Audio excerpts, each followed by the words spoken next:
Hey, I'm Chalen. I met Katie when she was living in San Francisco, and I was like starting to shoot film, and she was really randomly working at a camera shop there. Then we went to a superorganism show, Yes. and Got to we sing on been stage. friends ever since. Yeah, and we got on stage, It was amazing. and we kind of met everybody after, and I offered for them to all like crash at my office, but they ended up finding another place. It's their missed opportunity, truly. Yeah, I think so. I mean, that would have been pretty cool though. So speaking of situations like that, you are a master of community and friendship. So that's, I guess, what we're going to be talking about a little bit. I'm definitely I definitely try my best. So I'm super into just like bringing people together.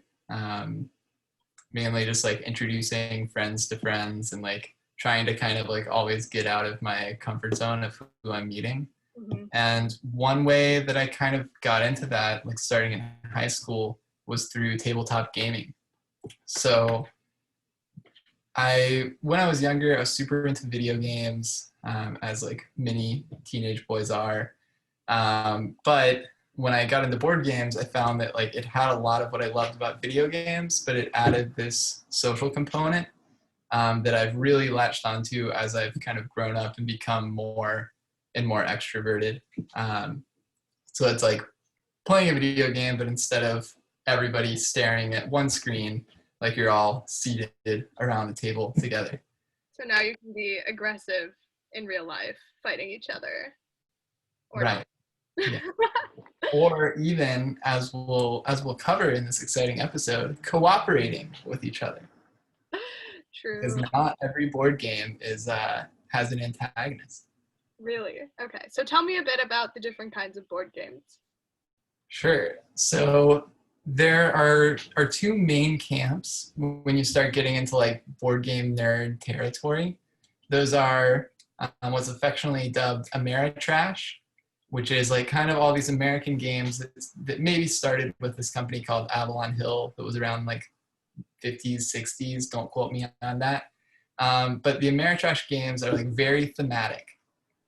So it'll be something super exciting like Game of Thrones, and it'll be like you're actually in Game of Thrones, like running a house. So it's like kind of role playing, like you're really there. And if you lean into that, you're gonna have fun.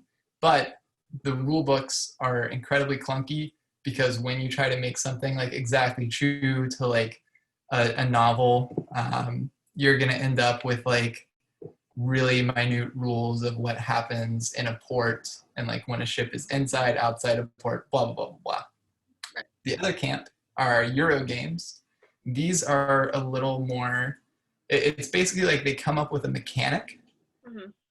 first and then they tack on a theme at the very end. So you'll have like a very elegant mechanic or like a mixture and combination of mechanics. And then the theme won't be exciting, but it'll be an elegant game. Often these are like economic games. So a lot of folks are familiar with Catan, and that's definitely would fall in the Euro category of like the theme, the theme doesn't make a ton of sense, or at least if it does, it's not the reason you play. Right. Whereas for Game of Thrones, it's more like they came up with, we're going to make a Game of Thrones game. Right. What mechanics can we throw together for that? So you end up with a lot of Euro games that are like very, very cool, but they're just about farming. Like there are a lot of games about farming. And the Not theme the is, most interesting, you know. I'm biased. I'm a city girl. I will always be. But, you know. I mean, it's not that it's uninteresting. It's just you only go so long. Some games do make it more interesting by like having things where there's one called Agricola, which is by Hugh Rosenberg. It's like a really talented French designer, and your family can like starve, and then you have to go begging for food if you like don't provide enough food, and that's a pretty rough one.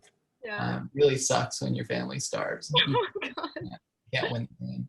So how do you find that games like these bring people together? How do you like what why do you think there's such this draw. Like, I know people in college would do Catan for just hours on end.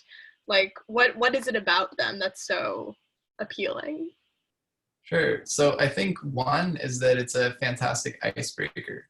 Mhm. So personally, I love like talking to people, but I don't always know what to talk about. And I especially don't know how to start talking. Um, but a board game is this like it's this automatic like shared interest. So like you can always just talk about what's happening on the board and Right. then like, see where things go from there.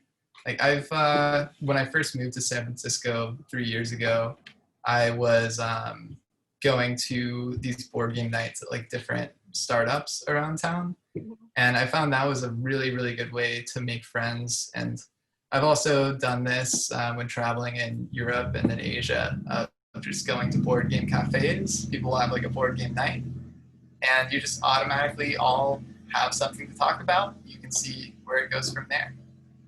That's amazing. One time I was in a bar in Palo Alto, and some couple was on their first Tinder date and they were playing a game next to me, and I somehow ended up playing the game with them, and I was like, this is a really interesting situation for everyone involved. But it ended up being so much like fun, and it was totally just like a weird, like kind of like serendipitous kind of occasion. And I think it's also something to do with the fact that there is this suspension of disbelief, right? Like, you are entering into this kind of fantasy land where the normal rules of being a human, you're not even thinking about them because you're so consumed by the story and the game. Right. Yeah, and some games I think even have aspects that help you to learn about other people. Right.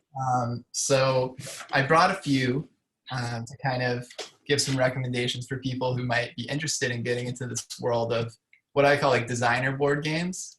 Yeah. Designer board game is, I just kind of call it that because if you say board games, a lot of people will think of like Monopoly, which is, not to knock those games, but this is kind of like a new generation of games that are more about like the person who made them.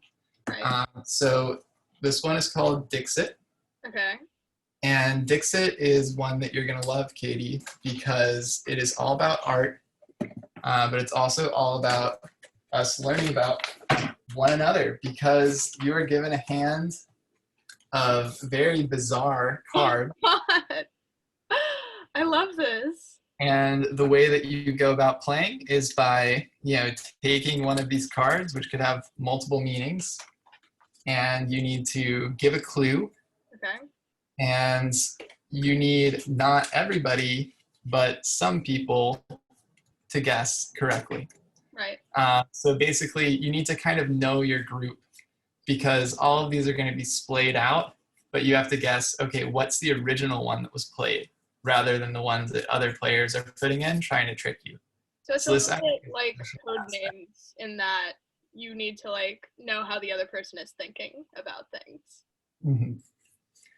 Right, and also just knowing like what media your like other players are familiar with is really helpful because you could give like a Game of Thrones hint for this one. It's like, I don't know, something alluding to White Walkers or something. And then if you know that one person at the table has never like read or watched Game of Thrones, then that's perfect because the other people will get it, but they won't. But you need to know that about them. Amazing. So show me one more game. I think that's all we have time for. Okay, so I think that a great well, I'll just go with one of my favorites over here, which is Power Grid. Okay. This is by a German designer, and Friedman Fries, and as such, it is a very German game. It's all about connecting different power plants. It's all about economics. It's all about like pulling out a calculator at the end to calculate your score. I think this is a great next step from Catan. Okay. I do think it maybe gets too analytical, but the way it breaks that up is by having these really fun interactions with like an auction phase. So you're like engaging in a bidding war with other players. So like adding that player interaction I think is really important. And then you also have this shared economy where you're all buying resources from the economy, and you can even like manipulate it by buying a bunch of coal, which drives the price of coal up for other players. So it's just like every aspect of the game is so interactive. So definitely recommend that one as well. Amazing. So I look forward to playing with you at some point in the future when the world isn't ending. And thank you for being here. Yeah, thanks for having me, Katie. Nice to see you again. See you too.